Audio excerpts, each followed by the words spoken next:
Good morning, students, and welcome back to your online economics learning classes. Today we will discuss the new chapter elasticity of demand. Theory of demand हमारा complete हो चुका है.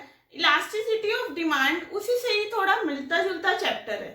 देखो elasticity of demand का meaning क्या होता है. Meaning क्या होता है हमारा प्राइस इलास्टिसिटी ऑफ डिमांड का. देखो क्या मीनिंग होता है. It is defined as measurement of percentage change in quantity demand in response to percentage change in on price of commodity. देखो यानी कि क्या हमारी क्या हो जाना प्राइसेस में चेंज हो जाने की वजह से हमारी डिमांड में क्या हो जाना चेंज हो जाना. किस रेट से वो चेंज हो रहा है, किस परसेंटेज से हमारी डिमांड में चेंज हो रहा है प्राइस के चेंज हो जाने से, उसको हम बोलते हैं price elasticity of demand. Demand chapter में तो आपने पढ़ा प्राइस बढ़ रहे हैं डिमांड कम हो रही है, प्राइस कम हो रही है तो डिमांड क्या हो रही है बढ़ रही है. लेकिन प्राइस इलास्टिसिटी ऑफ डिमांड क्या होता है, किस परसेंटेज से हमारी डिमांड में क्या हो रहा है, किस डिग्री से हमारी डिमांड में क्या हो रहा है चेंज हो रहा है प्राइसेस के क्या हो जाने से चेंज हो जाने से, वो होता है हमारा प्राइस इलास्टिसिटी ऑफ डिमांड. देखो अब हम पढ़ते हैं methods of price elasticity of demand. कौन कौन से मेथड्स हैं प्राइस इलास्टिसिटी ऑफ डिमांड को मेजर करने के लिए. देखो वैसे तो बहुत सारे मेथड है. टोटल एक्सपेंडिचर मेथड है एक आपका, एक परसेंटेज और प्रोपोर्शनेट मेथड है, लेकिन आपके सिलेबस में सिर्फ एक ही मेथड है, वो है हमारा परसेंटेज और प्रोपोर्शनेट मेथड. देखो जो ईडी होता है यानी कि ED means elasticity of demand. ED किसके इक्वल होता है, percentage change in quantity demand divide by percentage change in price. ठीक है, अभी मैंने आपको बताया. और दोनों के आगे हम किसका साइन लगाते हैं, माइनस का. माइनस का साइन क्यों लगा, क्योंकि प्राइस और डिमांड में कैसा रिलेशनशिप होता है हमारा नेगेटिव रिलेशनशिप होता है. तो देखो change in demand, percentage change in demand को हम लिख सकते हैं चेंज इन डिमांड अपॉन क्या हो जाएगा इनिशियल डिमांड, यानी कि हमारा डिमांड में कितना चेंज हो रहा है डिवाइड बाय पहले कितनी डिमांड थी, परसेंटेज का क्या लग जाएगा 100. इसी तरह परसेंटेज चेंज इन प्राइस को हम लिख सकते हैं चेंज इन प्राइस अपॉन क्या हो जाएगा इनिशियल प्राइस, और परसेंटेज का क्या लग जाएगा हमारा 100 लग जाएगा. चेंज इन डिमांड हमें कैसे पता चलेगा, जब हम पुरानी न्यू डिमांड में से ओल्ड डिमांड क्या कर देंगे लेस कर देंगे. ठीक है, यानी कि पहले सपोज करो आप 5 प्रोडक्ट्स खरीदते थे, अब आप 4 प्रोडक्ट्स खरीद रहे हो. ठीक है, यानी कि पहले कितनी थी आपकी डिमांड 5 प्रोडक्ट्स थी, अब कितनी है 4 प्रोडक्ट्स की. आपकी डिमांड में चेंज कितना हुआ 1 यूनिट्स ऑफ कमोडिटी का. ठीक है, यानी कि जब हम न्यू डिमांड में से ओल्ड डिमांड क्या कर देंगे लेस कर देंगे, वो हमारे कैसे आ जाएगा, वो क्या आ जाएगा चेंज इन डिमांड. देखो हम जो न्यू डिमांड है उसको तो रिप्रेजेंट करेंगे Q1 से, जो इनिशियल डिमांड है पुरानी डिमांड है उसको रिप्रेजेंट करेंगे हम Q से, जो इनिशियल प्राइस है उसको P से रिप्रेजेंट करेंगे, और जो न्यू प्राइस है उसको हम P1 से क्या करेंगे रिप्रेजेंट करेंगे. तो देखो चेंज इन डिमांड, हमारी डिमांड में कितना चेंज हो रहा है, तो हम ये कैसे करेंगे, न्यू डिमांड में से ओल्ड डिमांड क्या कर देंगे लेस कर देंगे, यानी कि Q1 माइनस क्या हो जाएगा Q डिवाइड बाय क्या है हमारा इनिशियल डिमांड. इनिशियल डिमांड मतलब पुरानी डिमांड डिवाइड बाय क्या हो जाएगा Q हो जाएगा हमारा.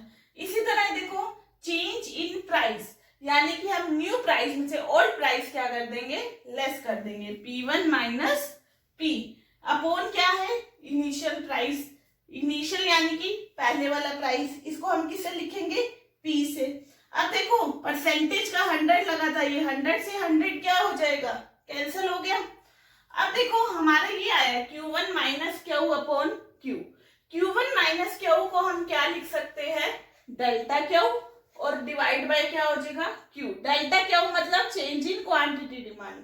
P1 माइनस P को इसी तरह हम लिख सकते हैं डेल्टा P अपॉन क्या हो जाएगा P हो जाएगा. अब देखो यहाँ पर अगर इसको आप क्रॉस मल्टीप्लाई करोगे तो आपकी इक्वेशन आएगी delta Q upon Q into में P अपॉन क्या हो जाएगी डेल्टा डेल्टा पी। तो अब जो डेल्टा वाली पॉइंट्स है वो तो हम इकट्ठे कर देंगे और पी अपॉन क्यू को इकट्ठे लिख देंगे। तो ये हमारी इक्वेशन बनती है ED equal to minus delta q upon delta p into में पी डिवाइड बाय क्यू। तो ये था हमारा इसका एग्जैक्टली फॉर्मूला। जो हमारे क्या आएंगे, इसके न्यूमेरिकल्स आएंगे। जो इस फॉर्मूले को हमने मेथड को इस फॉर्मूले को अप्लाई करना है उन न्यूमेरिकल्स में, वो एक बार आपकी थ्योरी कंप्लीट हो जाए उसके बाद मैं आपको न्यूमेरिकल स्टडी कराऊंगी। नेक्स्ट टॉपिक हम पढ़ते हैं degrees of price elasticity of demand.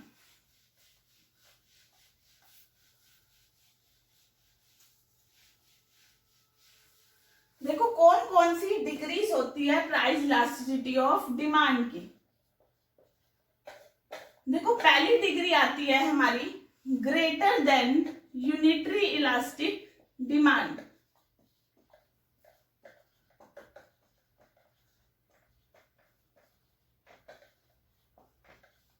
Greater than unitary elastic demand में जो हमारी इलास्टिसिटी ऑफ डिमांड होती है वो हमारी क्या होती है, 1 से क्या होती है, ज्यादा होती है। ग्रेटर देन क्या होती है, 1 होती है। ठीक है, लाइक देखो हमारी, इसका मतलब क्या होता है, हमारी डिमांड में क्या हो जाना, ज्यादा चेंज हो जाना, प्राइस के क्या हो जाने से, चेंज हो जाने से। सपोज करो जो प्राइस है वो 10% से क्या हो रही है, कम हो रही है, जिसकी वजह से जो डिमांड है वो 20% से क्या हो रही है, इंक्रीज हो रही है, यानी कि उससे ज्यादा इंक्रीज हो गई है। तो वो हमारी क्या हो जाएगी, greater than unitary elastic demand. ये देखो इस तरह इसका हम डायग्राम बनाते हैं, या हम लिखेंगे ओ एक्स एक्सिस, यहाँ पर ओ वाई एक्सिस, या क्वांटिटी आ जाएगी या प्राइस। सपोज करो ओपी प्राइस थे और ओ क्यू क्या है, क्वांटिटी है। अब प्राइस हमारे 10% से क्या हो गए, कम हुए हैं यहाँ पर, लेकिन डिमांड में क्या हुआ है, ज्यादा चेंज हुआ है। 20% से हमारी डिमांड क्या हो गई है, इंक्रीज हो गई है। तो ये हमारा किसका डायग्राम बन जाएगा, greater than unitary elastic demand. इस तरह से आपने क्या कर देना है, यहाँ पर डिमांड कर्व बना देना, जिसको हम dx से क्या करेंगे, रिप्रेजेंट करेंगे। यहाँ पर जो ईडी है वो हमारी क्या है, ग्रेटर देन किसके इक्वल है, 1 के इक्वल है। ठीक है, तो ये थी हमारी फर्स्ट डिग्री। सेकेंड डिग्री आती है हमारी less than unitary elastic demand, यानी कि जहां पर इलास्टिसिटी ऑफ डिमांड हमारी किसके इक्वल होगी, लेस देन क्या होगी, 1 के इक्वल होगी, लेस देन 1 होगी। देखो इट मीन्स दैट अगर सपोज करो प्राइस 10% से क्या हो रहे हैं, कम हो रहे हैं, तो डिमांड सिर्फ हमारी 5% से ही क्या कर रही है, इंक्रीज कर रही है, यानी कि प्राइस में ज्यादा चेंज हुआ है एज कंपैरिजन टू डिमांड। तो हमारी कौन सी सिचुएशन आ जाएगी, less than unitary elastic demand. तो देखो इसका हम डायग्राम कैसे बनाएंगे।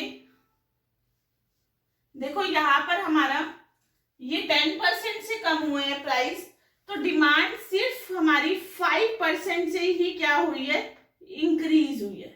तो ये हमारा डायग्राम बन जाएगा less than unitary elastic demand का। ठीक, क्लियर है। यहाँ पर इलास्टिसिटी ऑफ डिमांड है वो हमारी लेस देन 1 है, यानी कि 1 से क्या है, कम है। नेक्स्ट आता है हमारा यूनिटरी इलास्टिक डिमांड।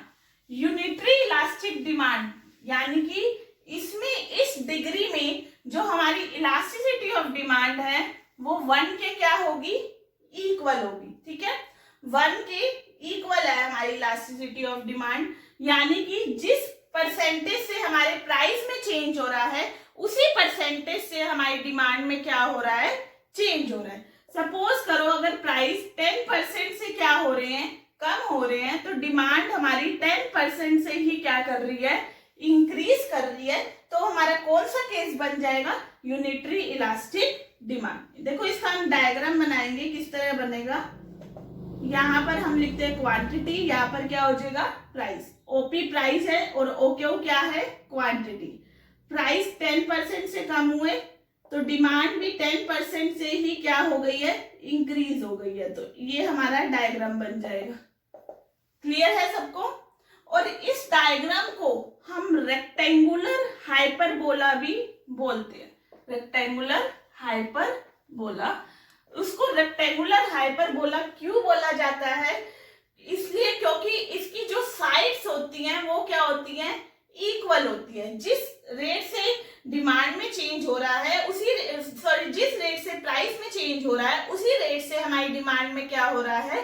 चेंज हो रहा है। तो ये थी हमारी degrees of price elasticity of demand. हमारी 2 डिग्रीज और रह गई है, वो हम नेक्स्ट वीडियो में अपनी कवर करेंगे। आई होप आपको ये वीडियो अच्छे से क्लियर होगी, आपको ये टॉपिक अच्छे से एक्सप्लेन हो गया होगा। इसको साथ के साथ ही लर्न कर लेना, प्रिपेयर कर लेना, अदरवाइज एंड में आपको बहुत ज्यादा डिफिकल्टी फेस करनी पड़ेगी। Okay, thank you everyone.